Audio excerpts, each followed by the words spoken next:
Magandang tanghali sa inyong lahat guys. Ayan ang aking pinagkakaabalahan sa aking pag-uwi galing sa school ni Daniel guys.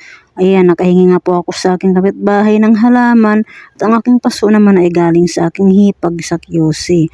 Ayan nga po, nilagyan ko na ng mga lupa yan guys at may binili tayo sa online na lupa na may vitamins na yan guys, pampataba.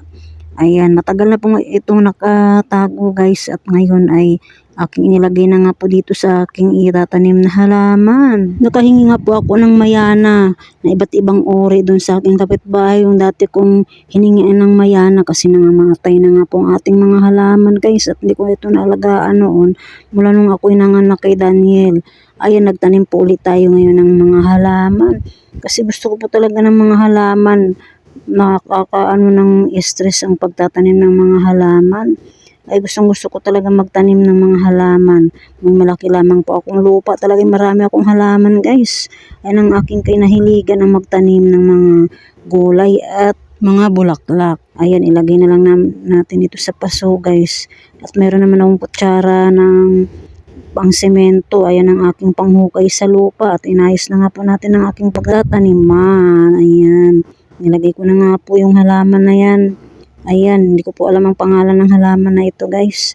Ayan, isimulan ko na ilagay dito sa may paso. Yan, may kunting isang bulaklak. Ayan. Nagandahan po ko sa halaman na ito. Kulay violet nga po ang bulaklak niya guys. Marami ito sa tabi-tabi.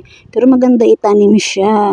Napakaganda tingnan at ito ang aking mayana. Pag samasamahin ko na nga po muna sila dyan sa isang paso. Pag dumami na sila, tsaka ko paghiwa-hiwalayin ito guys. Ayan, bubuhayin ko muna guys. Ilagay ko muna sa medyo malilim kasi sa tabing kalsada po yung iba kong halaman ay nalanta.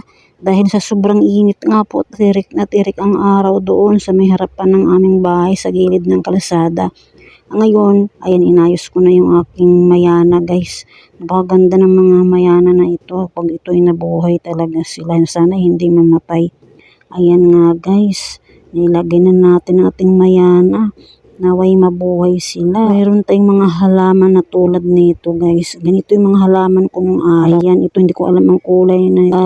Anong halaman yung isa kanina. Ayan nga po guys. At pagkatapos ko po maglinis ng bahay, pumasok na ako. Ayan po ang i-flex ko lamang ang binili ni Mr. na pabango ng bahay. May ilaw-ilaw pa nga po siya. Iba't ibang kulay po. At umuusok-usok nga guys. Habang kabubukas ko lang yung aircon at electric fan para maano yung amoy niya guys. Ayan. Yung amoy kulob na sa loob ng aming bahay at iba-ibang uri ng amoy ay matanggal naman at bumango ang loob ng bahay. Kasabay ng aircon at electric fan. Napakainit po ng panahon natin ngayon guys. Kailangan natin magpalamig. Ayan. Tuwang-tuwa nga po si Daniel sa umusok-usok na pabango na yun. Hanggang dito na lang aking video. Maraming salamat sa panonood.